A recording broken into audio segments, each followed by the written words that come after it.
বর্ষাকালে রোগের প্রকোপ বৃদ্ধি পায়। রোগ প্রতিরোধ ক্ষমতা বাড়াতে কি করবেন? বর্ষা আসতে আর বেশি দেরি নেই। বর্ষাকালে সাবধান না হলে নানা রোগের সংক্রমণ হতে পারে। এই সময় একদিকে যেমন ডেঙ্গি এবং ম্যালেরিয়ার প্রাদুর্ভাব বাড়তে শুরু করে, তেমনি পাল্লা দিয়ে বাড়ে জলবাহিত বিভিন্ন রোগ। তাই এখন থেকেই তৈরি থাকা উচিত সকলের।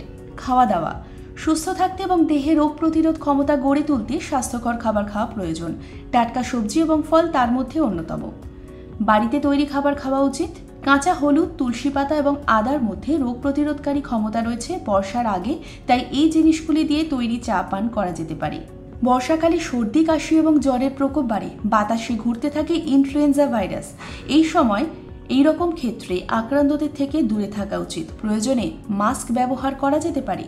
বর্ষাকালে জলবাহিত রোগে আশঙ্কা বৃদ্ধি পায়, তাই নিয়মিত বাড়িতে ফিরে ভালো করে হাত মুখ ধুয়ে নিতে হবে। বাড়ির বাইরে কাজের ক্ষেত্রে স্যানিটাইজার এবং পেপার ন্যাপকিন ব্যবহার করা উচিত।